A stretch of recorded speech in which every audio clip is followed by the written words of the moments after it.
एक दंपति जिनकी उम्र लगभग 65 से 70 साल के आसपास थी, जिनके 3 बेटे थे। पैसे में संपन्न परिवार, धन दौलत में किसी तरीके की कोई कमी नहीं थी। दंपति अकेले ही रहते थे अपने घर में और उनके तीनों बच्चे अलग अलग शहरों में जॉब के कारण रह रहे थे। दरअसल इस परिवार में एक ऐसा कुछ होता है कि एक दिन उनके घर में उन दोनों दंपतियों की हत्या हो जाती है। हत्या की वजह क्या थी, कोई भी अंदेशा तक नहीं लगा पा रहा था, क्योंकि उन जो बुजुर्ग दंपति थे उनका बिहेवियर भी बहुत अच्छा था सभी लोगों के साथ। उनके बच्चे तीनों बाहर रहते थे, यहाँ तक कि किसी से कोई तू तू मैं तक नहीं थी। लेकिन जब अचानक इन दोनों बुजुर्गों की लाश घर पे मिलती है तो पूरे इलाके में सन्नाटा फैल जाता है और हर कोई जानने की कोशिश करता है, जानना चाहता है कि आखिर इन दंपतियों की हत्या किसने की। दोस्तों नमस्कार, मैं ज्योति सिंह आपके अपने चैनल क्राइम शूट में आप सभी का हार्दिक स्वागत करती हूँ। दोस्तों ये जो सच्ची घटना है वो है पटना बिहार की। वहां पर एक महिला जिनकी उम्र लगभग 65 साल के आसपास थी, जिनका नाम सुजाता बताया जा रहा है, और वो उनके पति थे जिनकी उम्र लगभग 70 के आसपास थी। उनका एक काफी बड़ा घर था जिसका नाम था सुजाता निवास। वहां पे दोनों दंपत्ति रहते थे। उनके 3 बेटे थे, जिसमें से एक बेटा दिल्ली, दूसरा बेटा हैदराबाद और तीसरा बेटा दुबई में रहकर जॉब करते थे, अपने परिवार को लेकर भरण पोषण करते थे। जो अब बुजुर्ग अंकल थे, उनकी तबीयत ठीक नहीं रहती थी। वो बीमारी के चलते अच्छे से चल फिर नहीं पाते थे और इसीलिए वो हमेशा अपने कमरे में बिस्तर पे ही रहते थे। और जो बुजुर्ग महिला थी वो सारे काम नौकरों चाकरों से करवाया करती थी। समय बीत रहा था। अब उनका जो एक बेटा दुबई में रहता था वो अक्सर ही अपने मम्मी पापा से फोन पे बात करता रहता था। 15 अक्टूबर 2024 की बात है। बेटा अपनी माँ को फोन करता है, माँ फोन नहीं उठाती। उसके बाद वो अपने पिता को फोन करता है तो पिता भी फोन नहीं उठाते। थोड़ी देर बाद वो फिर से ट्राई करता है, लेकिन कोई भी फोन नहीं उठाता और इससे बच्चा थोड़ा परेशान हो जाता है। सुजाता निवास के सामने ही एक मल्टी बनी रहती है, टाउनशिप बनी रहती है। वहां पे एक सिक्योरिटी गार्ड रहता था। बेटे के पास उस सिक्योरिटी गार्ड का नंबर था। हो सकता है बेटा कभी आया हो, उसने नंबर लिया हो कि कभी कुछ काम होगा, क्योंकि मम्मी पापा बुजुर्ग हैं तो काम आएगा। उस सिक्योरिटी गार्ड का नंबर था उस बेटे के पास और बेटा सिक्योरिटी गार्ड को फोन लगाता है कि मेरे मम्मी और पापा दोनों फोन नहीं उठा रहे हैं, जाकर देखो क्या हो गया है, और घर पे होंगे तो मेरी तुरंत बात करवाना। सिक्योरिटी गार्ड कहता है ठीक है साहब, मैं जाता हूँ अभी। सिक्योरिटी गार्ड फोन लगाए हुए ही घर के अंदर जाता है और घर के अंदर जब घर पहुंचता है तो बाहर से कुंडी लगी हुई थी। कुंडी को वो खोलता है और घर के अंदर जैसे ही प्रवेश करता है और जोर से उसकी चीख निकल जाती है। लड़का बोलता है क्या हुआ? वो बोलता है साहब, आपके मम्मी की लाश यहाँ किचन में पड़ी हुई है, खून से लथपथ। उसके बाद वो कमरे में जाता है और कमरे में जाकर देखता है कि वो बुजुर्ग अंकल की भी लाश पड़ी है। और इस तरीके से वो उनके बेटे को जानकारी देता है और चीखता चिल्लाता हुआ घर से बाहर निकल जाता है। आस पड़ोस के लोग सभी चीख सुनकर वहां इकट्ठे हो जाते हैं। साथ ही पुलिस को सूचना दी जाती है। पुलिस भी मौके पर पहुंचती है। अब छानबीन शुरू होती है। सभी उनकी जो अलमारियां थी वो खोल खोल कर देखती हैं, क्योंकि अलमारियों में सामान जैसा का तैसा जमा था और लगभग 10 से 15 लाख का सामान उन बुजुर्ग दंपत्ति के घर पे रखा हुआ था, जिसमें से कुछ भी सामान इधर उधर नहीं था। क्योंकि पुलिस को फर्स्ट एंगल में यही लगा था कि बुजुर्ग दंपत्ति हैं, हो सकता है कोई चोरी के इरादे से घर में घुसा हो। लेकिन पुलिस की ये धारणा बिल्कुल गलत साबित होती है। पोस्टमार्टम के लिए बॉडी तो भेज दी जाती है, लेकिन अब पुलिस आसपास के लगे जितने भी सीसीटीवी कैमरे थे सभी को खंगालना शुरू कर देती है। साथ ही कई लोगों को शक के आधार पर गिरफ्तार भी किया जाता है, लेकिन पुलिस को कहीं से कोई कामयाबी नहीं मिल रही थी, कोई सुराग तक नहीं मिल पा रहा था। पुलिस परेशान हो जाती है। तभी अचानक एक व्यक्ति पड़ोस का ही पुलिस के पास आता है और कहता है कि साहब, इसमें एक 11 सेकंड का एक वीडियो है जो मुझे संदिग्ध लग रहा है। हो सकता है आपके काम आए या कुछ इस केस को सॉल्व करने की मदद हो जाए। क्योंकि आस पड़ोस में जो भी लोग थे, जो इलाके के लोग थे, उन सभी जानने के लिए बहुत इच्छुक थे कि आखिर हमारे कॉलोनी में दिन दहाड़े इन बुजुर्ग दंपत्ति की हत्या किसने कर दी, क्योंकि चिंता का विषय था। पुलिस वो डीवीआर देखती है और वीडियो में 11 सेकंड का वीडियो प्ले होता है।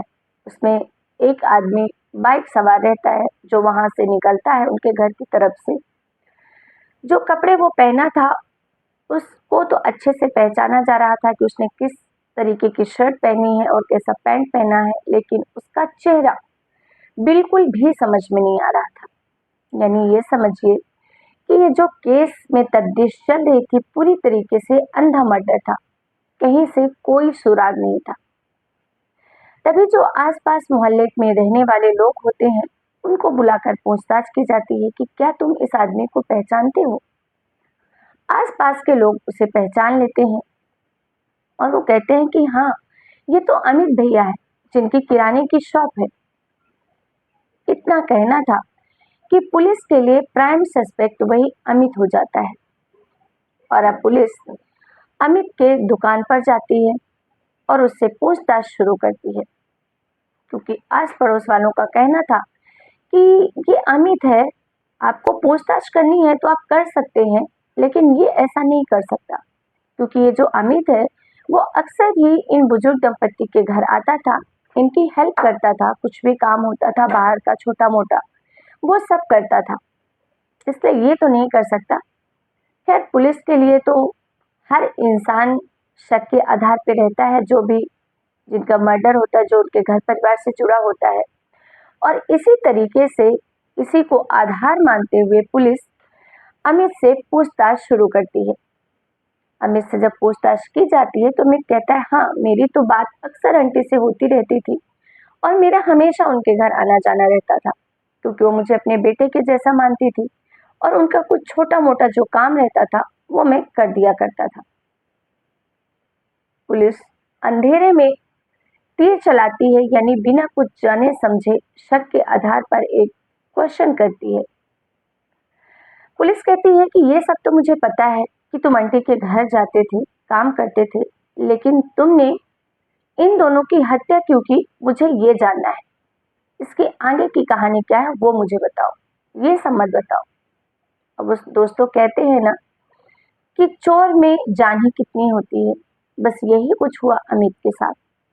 पुलिस ने जैसे ये सब कहा, अमित को लगा कि पुलिस वालों को तो सब कुछ पता है, उन्हें यकीन हो गया है, क्योंकि पुलिस ने ये भी कहा था कि हमने कॉल की कुछ रिकॉर्डिंग सुनी है तुम्हारी और इससे हमें पूरा यकीन है कि तुमने ही मर्डर किया है, पर क्यों किया है हमें ये जानना है। अब जो अमित कहानी बताता है उसे सुनकर किसी को भी यकीन कर पाना मुश्किल था। अमित कहता है कि जो आंटी थी जिनकी उम्र 65 साल के आसपास थी, उनको सेक्स करने की लत थी, क्योंकि उनके पति बुजुर्ग थे, साथ ही वो बीमार थे, चलने फिरने में असमर्थ थे और इस तरीके से आंटी की जो लत थी वो पूरे करने में सक्षम नहीं थे। और इसीलिए आंटी मुझे रोज बुलाती थी, जब भी उनकी इच्छा होती थी वो मुझे बुलाती थी, मुझे वो पैसे भी देती थी और उसके बदले में मुझे उनके साथ फिजिकल रिलेशन बनाना पड़ता था। खैर, किसी को भी यकीन कर पाना मुश्किल था, लेकिन सच्चाई यही थी। अमित कहता है कि पिछले 3 सालों से ये सब चल रहा है। अब पुलिस कहती है कि जिस दिन मर्डर हुआ उस दिन की बात बताओ कि आखिरकार तुमने मर्डर क्यों किया। अमित कहता है कि आंटी का फोन आया और उन्होंने मुझे घर बुलाया। रोज की तरह मैं आंटी के घर पे गया और उनके कमरे में हमारे बीच संबंध चल रहे थे। तभी जो बुजुर्ग अंकल होते हैं उनको कुछ आहट आती है, कुछ आवाज आती है। वो कोशिश करके हिम्मत करके उठकर आंटी के रूम की तरफ आते हैं। और जब वो रूम की तरफ आते हैं और वो हम दोनों को आपत्तिजनक स्थिति में देख लेते हैं, और जैसे ही वो हमें देखते हैं वो बहुत जोर से चिल्लाते हैं ताकि आसपास के लोग आ जाएं। लेकिन आंटी और अंकल में अक्सर लड़ाइयाँ होती रहती थी, अक्सर एक दूसरे को चिल्लाते रहते थे, और इसीलिए आसपास के जो लोग थे वो उनके चीखने चिल्लाने पर कभी ध्यान नहीं देते थे, क्योंकि उनको लगता था कि कोई बात नहीं, इनका तो रोज का काम है, ये झगड़ा तो करते ही रहते हैं। और इसी कारण वहां पर कोई भी आकर ये जानने की कोशिश नहीं किया कि आखिर अंकल क्यों चिल्ला रहे हैं।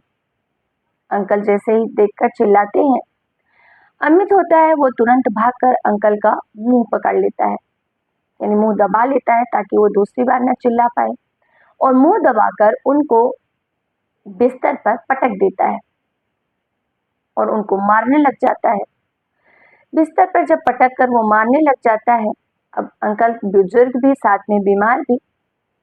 इसी बीच जो आंटी होती है 65 साल की, वो किचन से चाकू लेकर आती है और अपने पति के ऊपर चाकू से ताबड़तोड़ कई हमले करती है। इतने हमले करती है जब तक कि अंकल की मृत्यु नहीं हो जाती।